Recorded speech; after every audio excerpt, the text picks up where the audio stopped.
update natin para sa lagay ng ating panahon ngayong umaga po ng October 9, 2024 na kung saan sa ngayon po ay may daloy na ng mahinang daloy ng hanging amihan o yung tinatawag natin na northeasterly surface wind flow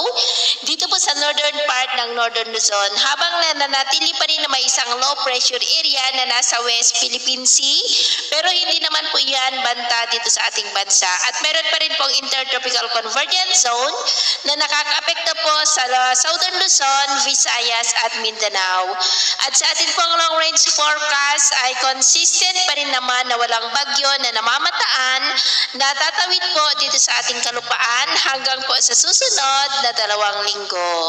At sa lagay ng ating panahon ngayong madaling araw ay generally fair weather sa malaking bahagi ng ating bansa pero may chance pa rin ng mga isolated rains sa ilang bahagi ng Cagayan, Solana, Santiago, Pangasinan, Zambales, ilang bahagi ng Bataan, Bulacan, Metro Manila, ilang bahagi ng Calabarzon, Bicol Region, Occidental Mindoro, Southern Palawan, Antique, Escalante, Bago, Hinaboan, Cebu, Tagbilaran, Northern Leyte at Samar. At mamaya po ay sisikat ang araw sa malaking bahagi ng ating bansa pero may chance pa rin ng maulap na kalangitan with isolated rain sa ilang bahagi po ng Cagayan, extreme northern Luzon Islands, ilang bahagi po ng Ifugao, Bambang, Ilocos Region, Alaminos, Tarlac, Zambales, Bataan, Bulacan, Metro Manila, Calabarzon, ilang bahagi ng Mimaropa, Camarines Norte,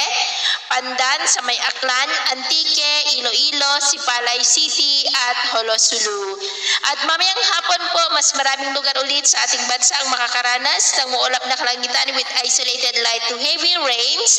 lalo na po dito sa malaking bahagi ng Luzon, Western Visayas at ilang bahagi ng Mindanao. Kaya mag-ingat po tayo sa mga banta pa rin ng mga pagbaha at pagguho ng lupa. At sa atin naman pong mga baybayin, wala naman po tayong nakataas na anumang gale warning signals, pero ba yung pag-ingat lamang po kung papalaod tayo